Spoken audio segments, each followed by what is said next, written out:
Matrices chapter तो हम लोगों ने खत्म कर दिया था, खराब नहीं किया था, मतलब समाप्त हो गया था। मैट्रिसेस चैप्टर के एंडिंग के बाद अब अगला चैप्टर हम लोग जो है, लास्ट चैप्टर है, जो कि प्रोबेबिलिटी है। चैप्टर थर्ड था कौन सा, मैट्रिसेस। अब हम लोग कराने जा रहे हैं मैट्रिसेस, सॉरी प्रोबेबिलिटी। प्रोबेबिलिटी जो है पहले से करा देते हैं, इसको सब लोग टफ मानते हैं ना, इसको हम पहले करा देते हैं, जिससे आपको बाद में समझने में दिक्कत ना हो। ठीक है, किस क्लास के लिए है, क्लास 12 के लिए है। चैप्टर कौन सा है, चैप्टर नंबर 13 है, प्रोबेबिलिटी है। ठीक है, तो सबसे पहले हमारे पास कुछ फार्मूले होते हैं, वो देख लेते हैं। पहला पहला किसी भी कंडीशन में जो प्रोबेबिलिटी होती है, संभावना होती है, प्रोबेबिलिटी कभी 1 से ज़्यादा नहीं हो सकती किसी भी कंडीशन में, मैक्सिमम 1 होगी। ठीक है, और किसी भी इवेंट के, जैसे मान लेते हैं कोई इवेंट घट रहा है, मतलब उसके ट्रू होने की संभावना कितनी है, टी है। और कोई इवेंट जो है हमारा घट रहा है, जिसकी फॉल्स होने की संभावना कितनी है, 1 है। तो हमेशा याद रखना है, इन दोनों का जो समेशन आएगा वो 1 आएगा। यानी किसी चीज़ की होने की संभावना प्लस किसी चीज़ के ना होने की संभावना, दोनों का समेशन 1 आता है। ठीक, अब बात आती है कंडीशनल प्रोबेबिलिटी क्या होती है। कंडीशनल प्रोबेबिलिटी, ठीक है, कंडीशनल प्रोबेबिलिटी क्या होती है। जैसे मान लो कोई इवेंट है ई, किसी इवेंट की होने की संभावना ई है, कोई दूसरा इवेंट है जिसकी होने की संभावना एफ है। ठीक है, अब हमें क्या निकालना है, इनकी कंडीशनल प्रोबेबिलिटी निकालना है। और दोनों ई और एफ की होने की संभावना कितनी है, ई एन इंटरसेक्शन एफ, ये है। मतलब पहला ई की होने की संभावना है, यानी ई इवेंट कितने, ई इवेंट की होने की पॉसिबिलिटी है। दूसरा एफ इवेंट की होने की पॉसिबिलिटी है। और जो तीसरा ये है, ये एफ और ई दोनों का इंटरसेक्शन होने की प्रोबेबिलिटी है ना, पॉसिबिलिटी है। तो इसमें जब कंडीशनल का हम लगाएंगे, जैसे हमें कंडीशनल निकालना होगा, conditional E divide by F, ये हमें निकालना है। ठीक है, तो हम क्या करेंगे, ई डिवाइड बाई एफ निकालना है हमको। तो हम क्या करेंगे, जो दोनों का इंटरसेक्शन है उसको लिख देंगे,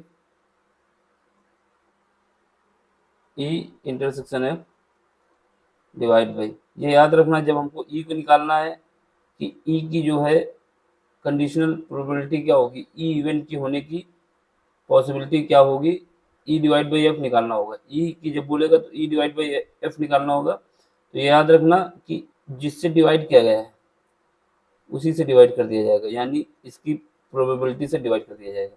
तो फार्मूला याद रखने का ये तरीका होता है कि जो इन जनरल फॉर्म जो हम लोग लिखते हैं वो ए और बी के रूप में लिखते हैं। यानी किसी इवेंट की होने की पॉसिबिलिटी कितनी है, किसी इवेंट ए की होने की पॉसिबिलिटी ए है, और किसी इवेंट बी की होने की पॉसिबिलिटी बी है। दोनों के इंटरसेक्शन की पॉसिबिलिटी कितनी है, ए इंटरसेक्शन बी है।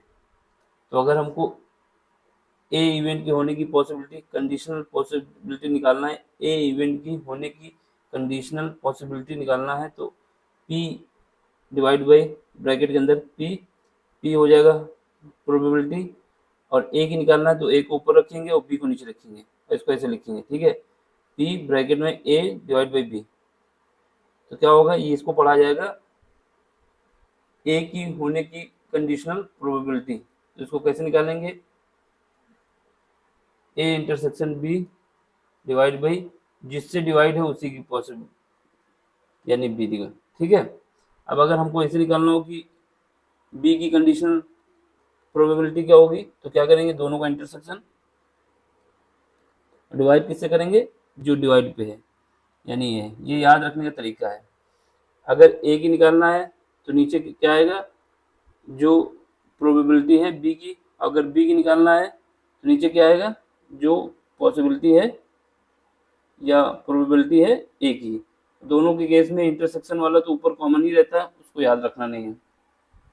अगर हमेशा याद रखना कंडीशनल प्रोबेबिलिटी पूछता है तो ए, अगर ए की कंडीशनल प्रोबेबिलिटी पूछता है, ए की कंडीशनल प्रोबेबिलिटी पूछता है तो क्या करेंगे, पी मतलब होता है प्रोबेबिलिटी, जिसकी कंडीशनल है उसको ऊपर लिखेंगे A divide by B is equal to क्या होगा, जो प्रोबेबिलिटी है दोनों के इंटरसेक्शन की वो लिखेंगे divide by probability of B.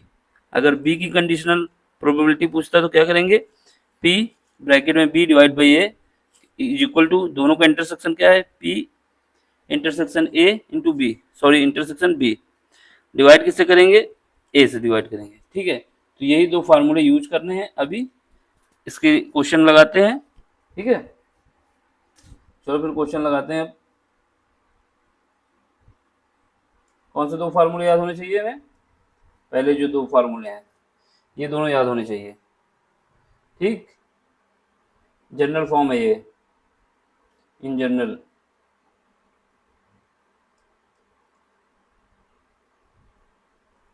चलो पहला क्वेश्चन देखो, question number first. Question number first में कह रहा है, गिवन है कि ई एंड एफ कोई इवेंट है। ई और एफ क्या है, इवेंट है। और हमने बताया जब पी लग जाता है तो क्या हो जाता है, प्रोबेबिलिटी हो जाता है। तो ई इवेंट की होने की प्रोबेबिलिटी कितनी है, 0.6। गिवन क्या है, गिवन ई इवेंट की होने की प्रोबेबिलिटी, ये पी आगे लग गया तो ये पढ़ा जाएगा ई इवेंट होने की पॉसिबिलिटी या फिर प्रोबेबिलिटी कितनी है, 0.6। इसकी प्रायिकता या संभावना, ठीक है, 0.6। और इसको क्या पढ़ा जाएगा, एफ इवेंट के होने की प्रोबेबिलिटी यानी P of F is equal to कितना है, 0.3 है। अब इसमें क्या है, पी इंटरसेक्शन एफ, पी क्या है, प्रोबेबिलिटी है ई इंटरसेक्शन एफ। ठीक है, ई इंटरसेक्शन एफ, ये क्या हो जाएगा, 0.2। ठीक, ये हमको दिया गया है। दो ई और एफ दोनों में जो कॉमन है उसकी होने की प्रोबेबिलिटी कितनी है, 0.2 है। अब हमसे फाइंड क्या करना है, फाइंड करना है, उसको लिख लो। फाइंड करना है हमको कंडीशनल प्रोबेबिलिटी ऑफ ई, इसको पढ़ा जाएगा कंडीशनल प्रोबेबिलिटी ऑफ ई। ठीक है, इसको फाइंड करना है, क्वेश्चन मार्क लगा दो। और कंडीशनल प्रोबेबिलिटी ऑफ एफ, यानी इसको ऐसे लिखा जाएगा, इसका क्वेश्चन मार्क लगा दो। ये सब हमें फाइंड करना है। चलो फिर फाइंड करते हैं। पहले हमने बताया था आपको ये याद होना चाहिए, क्या याद रखना है, वी नो डेट, जो फार्मूला है हमारा, conditional probability of A and B. तो conditional probability of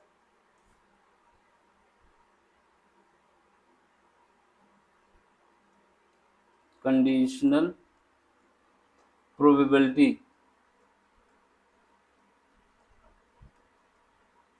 conditional probability क्या है, A intersection is equal to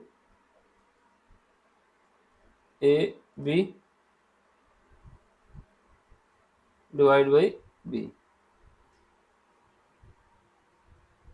ठीक है, ये फार्मूला हमको यूज करना है। दूसरा फार्मूला क्या होगा, इसका अपोजिट हो जाएगा, बी ऊपर हो जाएगा, ए नीचे हो जाएगा, तो चेंज हो जाएगा वो। तो यहाँ पर जहाँ पर ए और बी है वहाँ पे एफ और ई और एफ हो जाएगा। तो पहला conditional probability of E divide by F, इसमें क्या होगा, आएगा दोनों का intersection E intersection F divide by probability of F. ठीक है, चलो फिर अब क्या है, रखो E divide by F is equal to, इसकी प्रोबेबिलिटी कितना दिया गया हमको,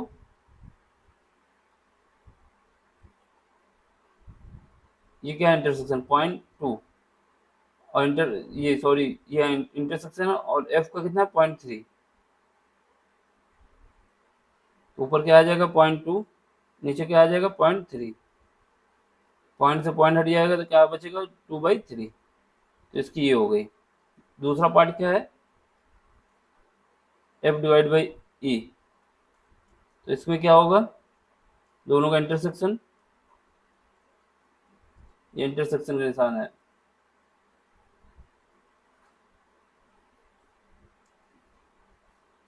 डिवाइड बाई, अब की एफ है तो नीचे क्या आएगा ई आ जाएगा। इसकी क्या है 0.2 है और इसका क्या दिया हुआ है 0.6 दिया हुआ है, तो इसको सॉल्व करेंगे कितना आ जाएगा 1/3 पॉइंट हट के, देख लो तो ये 1/3 आ गया, ये 2/3 आ गया। अब दूसरा कंडीशन, दूसरा क्वेश्चन देख लो, ये दूसरा क्वेश्चन रहा, ठीक। दूसरे क्वेश्चन में क्या है, इस बार ए और बी के रूप में ही दे दिया है, दोनों का इंटरसेक्शन दे दिया है, probability of A, conditional probability of A divide by B, ये निकालना है हमको, ठीक है। तो यहाँ आप लिखो क्वेश्चन नंबर सेकेंड,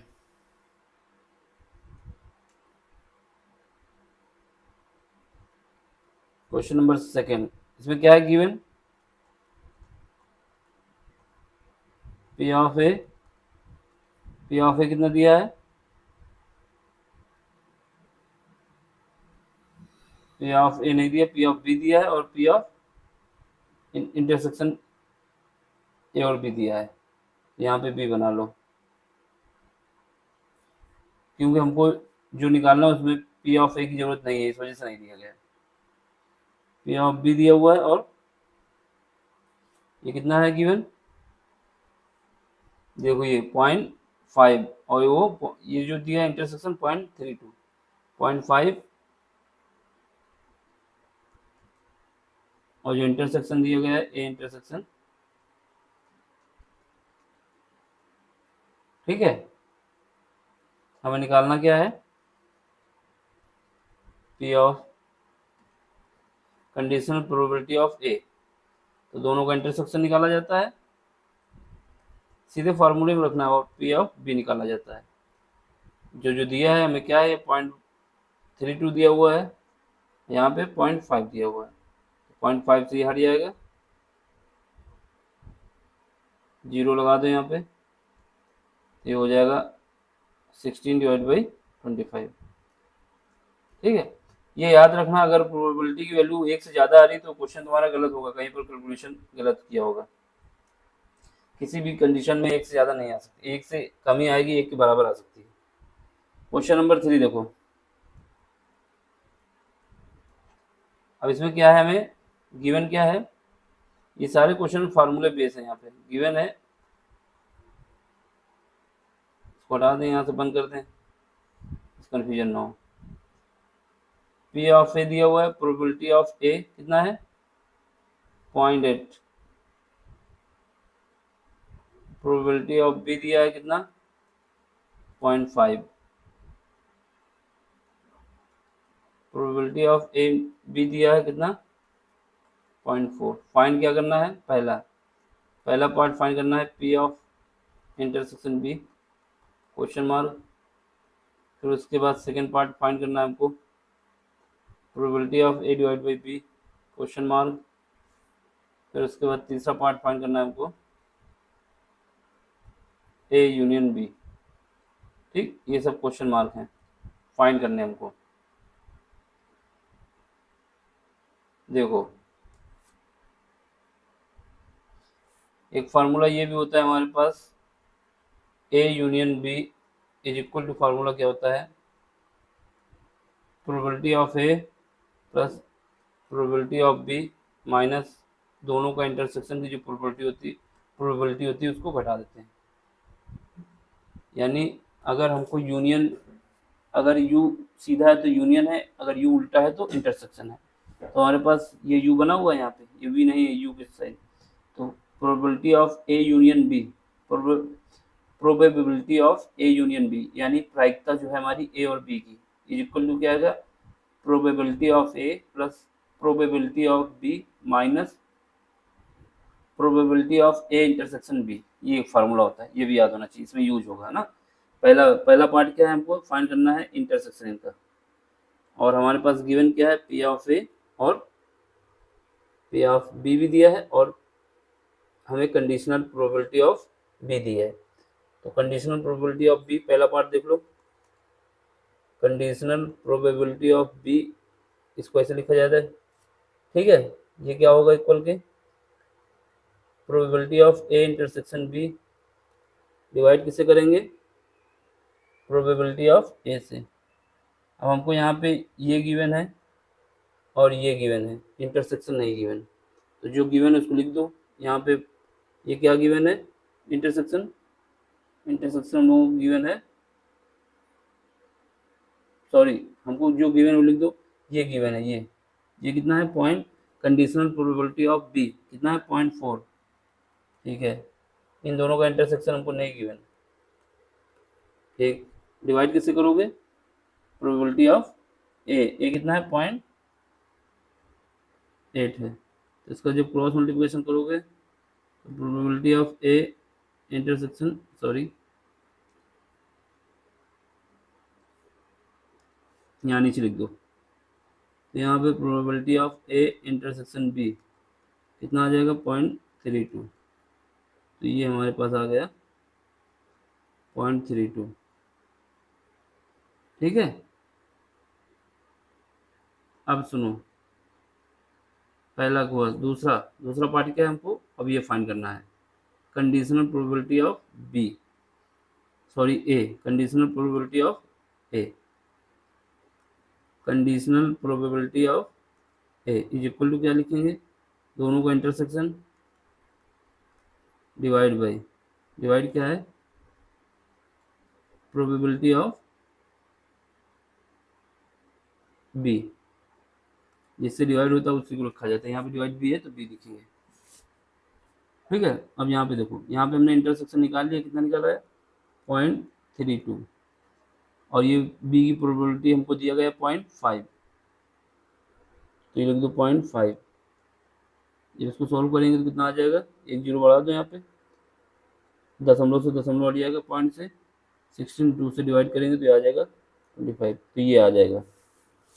तीसरा केस आओ, तीसरा क्या हमें फाइंड करना है, तीसरा केस में हमको फाइंड करना है इनका union, probability of A union B, तीसरा केस। थर्ड केस के लिए हमने फार्मूला आपको बताया कि ए यूनियन बी निकालना है हमको, तो हमारे पास क्या फार्मूला है, ये बी है, ठीक है। हमारे पास probability of A plus probability of B minus probability of A intersection B. अब सुनो, यहाँ से क्या है, इनका हमको क्या निकालना है, यही हमको फाइंड करना है, तो बस इसको फाइंड करना है, तो इसको इधर लिख दो। यहाँ पे क्या है, पॉइंट, इसकी वैल्यू क्या दी है, इसकी वैल्यू हम लोगों को दी गई है, देख लो यहाँ पे एक बार फिर से, इसकी प्रोबेबिलिटी ऑफ ए दिया है 0.8 और प्रोबेबिलिटी ऑफ बी दिया है 0.5, लिख दो।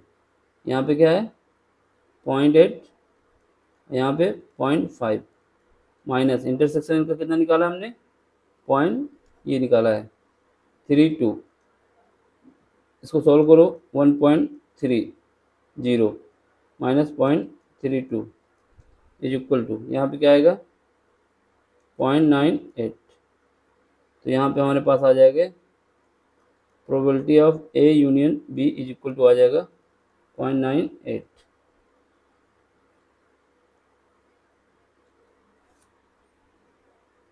ऑप्शन नंबर, ऑप्शन क्या है, ये आंसर आ गया, ठीक है, सेम आंसर है। चलो अब अगला क्वेश्चन देखते हैं, question number 4, question number 4, fourth में क्या गिवन है, आपको गिवन है जो मतलब आपको फाइंड करना है, इवेल्युएट करना है probability of A union B, find क्या करना है, probability of A union B, इसमें क्वेश्चन मार्क लगाओ। गिवन क्या है, 2 times probability of A is equal to probability of B is equal to 5/2, 13 ये हमको दिया है। और क्या दिया है, conditional probability of A. Conditional probability of A कैसे लिखा जाता है, A conditional probability of A लिखा जाएगा ए डिवाइड बाई बी। ये कितना गिवन है हमको, 2/5 गिवन है। ठीक, ये हमको गिवन है। देखो पहले तो हम क्या करेंगे, 2p ऑफ ए यानी 2 क्या है, multiply constant probability of A is equal to क्या है 5/13, इसको इक्वल कर देंगे। यहाँ से हमारे पास आ जाएगा probability of A is equal to कितना आ जाएगा, 5/2 से डिवाइड कर दो तो कितना आ जाएगा 26। और प्रोबेबिलिटी ऑफ बी क्या है 5/13। ठीक है, ये हमारे पास आ गया। अब हमें क्या करना है, P A divide by B. अब हमें फाइंड क्या करना है, इनका यूनियन निकालना है। तो पहले क्या करें, इंटरसेक्शन निकालना है। इंटरसेक्शन निकालने के लिए क्या यूज करेंगे, क्योंकि हमको दिया गया है कंडीशनल प्रोबेबिलिटी ऑफ ए दिया गया है, ये गिवन है। Conditional probability of A given है ना, तो हम कौन सा फार्मूला लगाएंगे, conditional probability of A is equal to क्या होता है, probability of A intersection probability of B divide by probability of B. ठीक है, अब यहाँ पे यूज करते हैं। हमारे पास जो गिवन है ये गिवन है, इसको लिख दो कितना गिवन है, ये हमको कितना गिवन है 2/5, 2/5।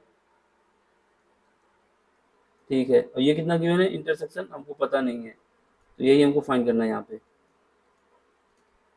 ठीक है, और क्या गिवन है, प्रोबेबिलिटी ऑफ बी, बी कितना गिवन है, बी हमको गिवन है 5/13। चलो ठीक है, इसको सॉल्व करो।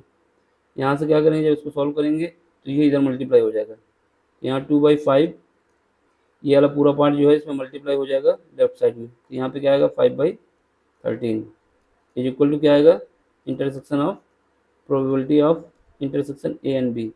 यहाँ से 5 से 5 कट जाएगा, तो यहाँ से हमारे पास बचेगा probability of A intersection B is equal to आ जाएगा 2/13।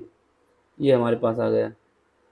ठीक है, चलो ये जब आ गया, हमें क्या करना है, अब क्या फाइंड करना है, हमको लोगों को निकालना था यूनियन, यूनियन निकालना था। ये तो आ ही गया हमारे पास। अब फार्मूला क्या होता है, फार्मूला जो होता है हमारे पास ए यूनियन बी, जो फार्मूला होता है A probability of A plus probability of B minus probability of A intersection B, ये हमारे पास फार्मूला होता है, इसका हमें यूज करना है। ठीक है, इसका यूज करते हैं। क्या है ये, probability of A union B is equal to, यहाँ पे क्या है, इसके वैल्यू हमको गिवन है, कितना गिवन है, ये वैल्यू गिवन है, कहाँ गया, सॉरी ये रहा, ये वैल्यू हमको गिवन है 5/26। तो यहाँ पे कितना है 5/26, और ये क्या है 5/13। और अभी हमने इंटरसेक्शन निकाला, कितना निकाला है 2/13। यहाँ पे एलसीएम ले लो, कितना आ जाएगा 26 आएगा, ये तो 5 आ जाएगा, ये जब काटेंगे तो कितना आ जाएगा 10, और ये कितना आ जाएगा, ये भी आ जाएगा 4। यहाँ से हमारे पास आ जाएगा 15, 11 डिवाइड बाई 15 में 4 गया तो 11 बचा 26। यहाँ से हमारे पास हम लोग क्या मिल गया, ए यूनियन बी की जो प्रोबेबिलिटी है 11/26 है, यही हमारा आंसर है। ठीक है, ये आंसर रहा। चलो अब आगे बढ़ो, ये रहा। ठीक, अगला क्वेश्चन देखो, क्वेश्चन नंबर 4 हो गया। क्वेश्चन नंबर कौन सा था, ये 4 था। क्वेश्चन नंबर 5 देख लो। क्वेश्चन नंबर 5, क्वेश्चन नंबर 5 में क्या है, हमको गिवन क्या है, जो गिवन है उसको लिखो, गिवन,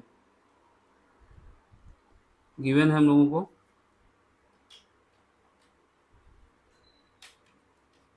क्या गिवन है, पहले probability of A, probability of A कितना है 6/11, ठीक है। प्रोबेबिलिटी ऑफ बी, बी कितना है 5/11, सॉरी। और probability of A union be given है, ए यूनियन बी कितना गिवन है 7/11। फाइंड क्या करना है, पहला पहला पार्ट जो है वो फाइंड करना है हमको ए इंटरसेक्शन बी, यानी probability of A intersection B का क्वेश्चन मार्क।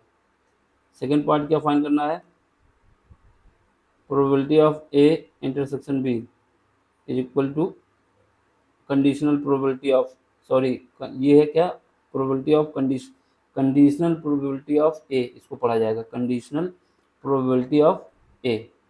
थर्ड पार्ट में क्या फाइंड करना है, conditional probability of, conditional probability of, एक minute, conditional probability of B, ये क्वेश्चन मार्क, ये तीन चीज़ें हमें फाइंड करना है, ठीक है। चलो फिर फाइंड करते हैं। पहला, सबसे पहले हमको इंटरसेक्शन निकालना होगा, तो हमारे पास फार्मूला क्या होता है, A probability of A union B is equal to होता है probability of A plus probability of B minus probability of A intersection B, ठीक है। हमारे पास ये गिवन है, ये कितना गिवन है, ये हमारे पास है 7/11 इज इक्वल टू, यहाँ पे ये कितना गिवन है, ये गिवन है 6/11, और प्रोबेबिलिटी ऑफ बी कितना गिवन है 5/11 minus probability of A intersection B, ये वाला पार्ट को हम कह लेंगे लेफ्ट साइड और ये वाले पार्ट को राइट साइड, तो यहाँ से आ जाएगा probability of A intersection B is equal to, यहाँ पे क्या है 6/11 प्लस 5/11 माइनस 7/11, पूरे में एलसीएम 11 आ जाएगा, जैसा ऊपर है वैसे जोड़ जोड़ दो, यहाँ पे क्या बचेगा 7 5 11 11, 6 5 11 और माइनस 7, 4/11, हमारे पास क्या आ जाएगी, probability of A intersection B is equal to आ जाएगा 4/11, ठीक है। ये हमारे पास आंसर आ जाएगा। अब सुनो, अब क्या है अगला, ये तो एक पार्ट आ गया, पहले पार्ट का आंसर आ गया, तो ऊपर लिख दो पहले पार्ट का आंसर, जो फर्स्ट पार्ट इंटरसेक्शन हमको मिल गया। अब क्या है, सेकंड पार्ट में क्या फाइंड करना है, देख लो सेकंड पार्ट में कंडीशनल प्रोबेबिलिटी ऑफ ए निकालना है। सेकंड पार्ट में क्या निकालना है, conditional probability of A, conditional probability of A, ये क्या हो जाएगा, probability of A intersection B divide by probability of B, ठीक है। ये हमारे पास कितना आया निकल के 4/11, और ये क्या थी, इसकी वैल्यू हमने ऊपर क्वेश्चन में गिवन है, कितना गिवन है 5/11, 5/11, यहाँ से 11 11 कट जाएगा, 4/5 बचेगा, तो ये हमारे पास आंसर आ जाएगा। तीसरा आंसर क्या निकालना है, conditional probability of B, conditional probability of B, यहाँ पे क्या आएगा A intersection B divide by probability of A, यहाँ पे क्या है हमने निकाला है इसको, ये कितना निकाला है 4/11, डिवाइड किससे करेंगे, प्रोबेबिलिटी ऑफ ए कितना है, ए गिवन है ना क्वेश्चन में, ए हमको गिवन है 6/11, 6/11, 6/11, 11 से 11 कट जाएगा, कितना बचेगा 4/6, इसको काटेंगे तो 2 से कट जाएगा 2/3, तो तीनों आंसर हमारे कौन से आ जाएंगे, एक आंसर ये रहा थर्ड केस का, ये आंसर सेकंड केस का है, ये आंसर फर्स्ट केस का है, ठीक है। सीधा फार्मूला लगाना और कुछ नहीं करना है, सारे आंसर मिला लेना, ये एक रहा, एक ये रहा, और इंटरसेक्शन वाला ऊपर होगा, इंटरसेक्शन वाला पहले ही पार्ट में है, इंटरसेक्शन का ये रहा। ठीक, अब देखो, अब जो क्वेश्चन है क्वेश्चन नंबर 6 से 9 तक इसको देखना है। क्वेश्चन नंबर 6 से 9 तक देखना है। इसमें क्या है, इसमें थोड़ी कंडीशन लगेंगी। तो ऐसा करते हैं, 1 से 5 तक तो करा दिए हैं, अब इसके आगे जो क्वेश्चन है वो अगले लेक्चर में कराया जाए। ठीक है, अभी 1 से 5 हो गया है, तो या फिर करा दिया जाए इसी में, जैसा आप अभी आप तो बताते भी नहीं तो कुछ, तो हम क्या करते हैं, इसको इसी में करा देते हैं, इसके बाद के क्वेश्चन को बाद में कराएंगे, या फिर इसके अगले लेक्चर में ही कराते हैं, क्योंकि थोड़ा इसमें कॉन्सेप्ट समझाना पड़ेगा।